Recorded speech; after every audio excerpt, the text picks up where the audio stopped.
With the company booming in every department in mid-1999, SmackDown was the WWF's return to network television for the first time since the early 90s NBC specials, as after dominating the cable TV charts for the past year, SmackDown was an opportunity for the company to expand and reach a wider audience beyond the cable universe, as we're looking at the 10 most watched episodes in its history.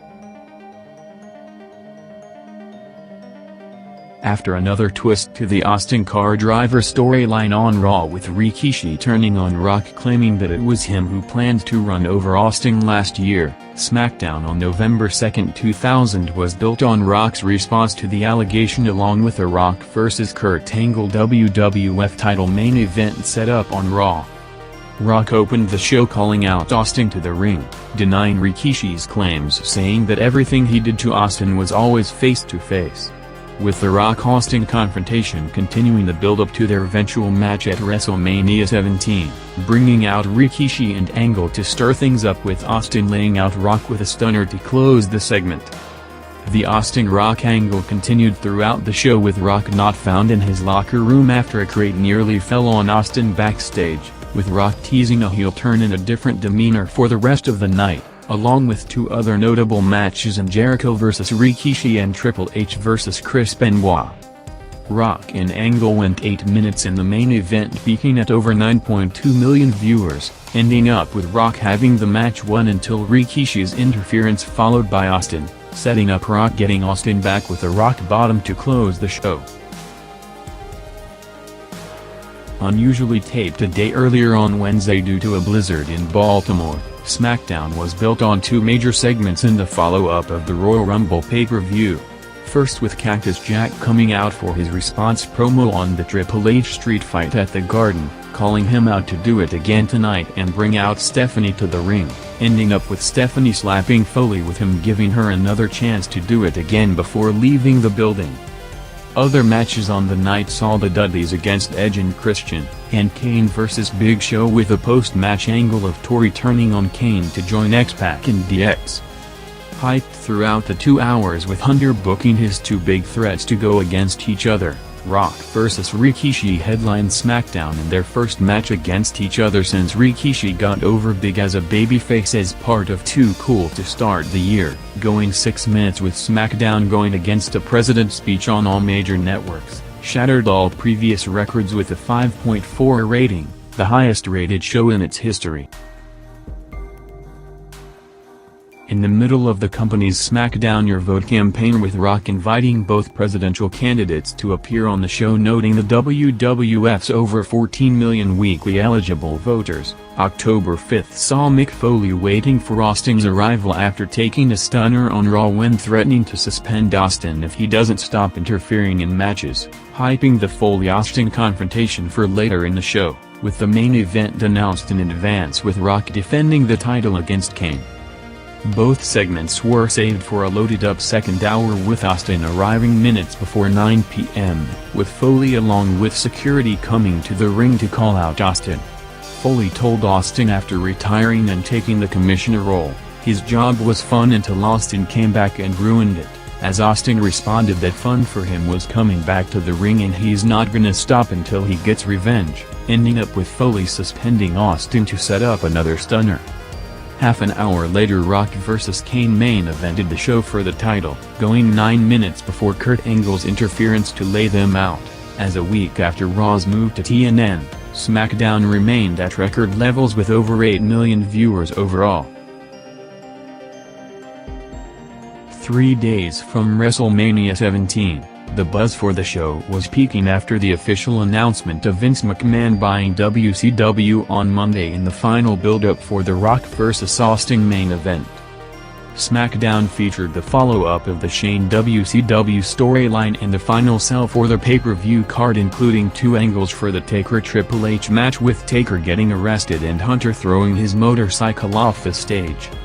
Rock and Austin arrived throughout the first hour with Vince trying to prevent them from meeting to not risk the main event, with Austin opening SmackDown's second hour calling out Rock to the ring after taking a stunner on Monday, getting Vince instead until Rock came out with Austin and Rock going face-to-face for the final hype segment to the most anticipated match of the boom period, toasting each other before starting a big pull-apart brawl all the way to the locker room, with SmackDown not only drawing one of its biggest viewership in history with over 8.1 million viewers coming off the combination of the WCW announcement, The Rock-Austin confrontation and overall WrestleMania hype. The show also drew the biggest TV audience of the year for the company for a full program.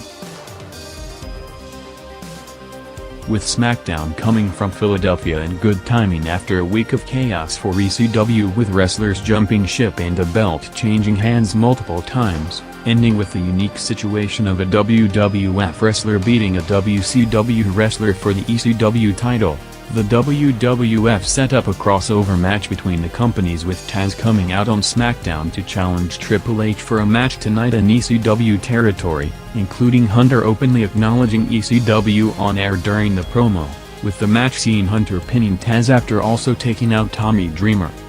The show coming 3 days after the announcement that Steve Austin will make his return in Rock's corner at Backlash, was building to a Rock vs Jericho Lumberjack main event with DX and all the heels surrounding the ring. Rock and Jericho went 7 minutes with Rock having the match won several times until Hunter hit Rock with a belt for Jericho to go over, building the heat for Backlash, with the second hour headlined by Rock vs Jericho peaking at over 9 million viewers. With Raw preempted on the day after the event, SmackDown on August 31st was the first WWF show in its regular time slot post the SummerSlam pay-per-view, featuring a show-long Angle continuing the Triangle program of Angle, Hunter and Stephanie with the addition of Chyna and Eddie on the night. Angle continued to stir things up between Stephanie, Triple H and Chyna before Hunter arrived to the building, setting up Foley booking Angle, Eddie and Hunter in a three-way for the main event. The other major match saw Undertaker vs Chris Benoit at the top of the hour in a #1 contender match for Rock's title, ending in a DQ after Kane's interference with Rock running in for the save in his only appearance on the night. Hunter was taken out by the cops just before the main event to make it Kurt vs Eddie in a singles match, as with Rock only making one unadvertised appearance. The Angle vs Guerrero match with the Chyna-Stephanie Angle at ringside proved to be a strong attraction in the main event position, peaking the night with a 5.7 rating and over 9.2 million viewers. The final show before WrestleMania 16 saw all four main event participants in multiple angles throughout the night for the final hype to the pay-per-view targeted to break every record in history. Triple H and Stephanie came out in the second quarter with Hunter cutting his final promo to the Mania main event, before being interrupted by Vince, who added 2 stipulations to the match while foreshadowing what's to come, hinting at a surprise on the show, with Foley coming out next promising to take out Hunter and win the title in his final match to retire with the belt. The biggest match of the night came at the top of the hour with Rock against Kurt Angle going 5 minutes with Rock going over, ending up with all the main event headliners out and Vince and then Shane laying out everyone involved, with Big Show and Shane standing tall in the ring. With Hunter going into WrestleMania with the belt, the main event quarter saw Stephanie pinning Jacqueline after DX's interference to win the women's title, before starting a wild brawl with the entire roster running in for the WrestleMania Go Home segment, ending up with Rock and Foley clearing the ring to close the build-up to Sunday, with SmackDown jumping big with a 5.3 rating and over 8.2 million viewers, with big momentum heading into WrestleMania. A loaded-up card with all the top babyfaces facing DX and Radical's members was booked on February 10, 2000 with a different TV format than usual for SmackDown, also featuring the Dudleys vs Edge and Christian and Kurt Angle going over Val Venis to win the European title, before starting the hyped series of matches with the top 3 all saved for the second hour. Rock and Cactus Jack vs The Outlaws was first going 7 minutes in front of a hot 14,000 sellout crowd in Austin, Texas, ending with Foley pinning Road Dogg 17 days from the No Way Out pay-per-view. Rikishi vs Benoit was next before a Kane vs Triple H and X-Pac handicap match in the final quarter, going 5 minutes with a big angle coming post-match with Kane tombstoning Tori to a huge reaction from the crowd, with SmackDown drawing its second highest rating and biggest ever viewership to date. After a triangle show long angle with Rock, Kane and Undertaker on Raw, ending with Taker accidentally costing Rock the title and the main event in the build to the King of the Ring pay-per-view, the McMahon-Helmsley faction came out for a celebration after eliminating all 3 title contenders in one night, just as Rock entered the building saying that tonight is not about the belt but about payback. Hunter continued to try to turn Rock and Taker against each other, showing Taker hitting Rock on Raw to bring him out, ending with Taker jumping the entire faction in the ring until Rock ran in for the save, with Taker laying him out again in the build to the 6-man tag in the main event. Moments later, Rock went to confront Taker in his locker room before finding Kane, starting a backstage brawl with SmackDown viewership consistently growing throughout the night, featuring several King of the Ring qualifier matches and a wild Rikishi vs Val Venis angle that saw him jumping off the stage. The Rock, Taker and Kane vs DX main event peaked the night huge with a 5.7 rating and over 9.9 million viewers, going 9 minutes with Rock laying out both Kane and Taker to close the show as SmackDown shot up to its second highest viewership in history with over 8.6 million viewers overall. With the hype for Backlash at its peak 3 days before what is set to be the biggest B pay-per-view in company history, the WWF planned to keep the massive momentum rolling, coming after Raw 3 days earlier drew its highest opposed rating in show history. Rock arrived at the Charlotte Coliseum to open the show long angle saying that they're not waiting for Sunday, guaranteeing that Steve Austin is gonna show up tonight, advertising Austin's first TV appearance outside of the halftime heat special since November '99.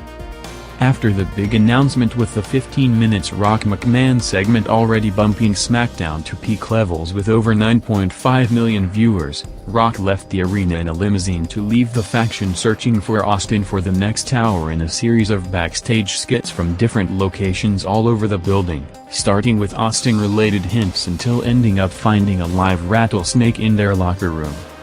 Rock returned to the building to open SmackDown's final quarter, just as the faction went to the ring calling out both Austin and Rock to not wait for Sunday, as Rock came out saying that he always keeps his promises, introducing Austin on a forklift in the parking lot with a final hype promo for Backlash before blowing up the DX bus, as SmackDown broke every record in its history with a 5.4 rating and over 8.7 million viewers overall, with the final quarter for the Rock Austin faction payoff segment jumping huge to a record 6.6 rating with over 10.6 million viewers.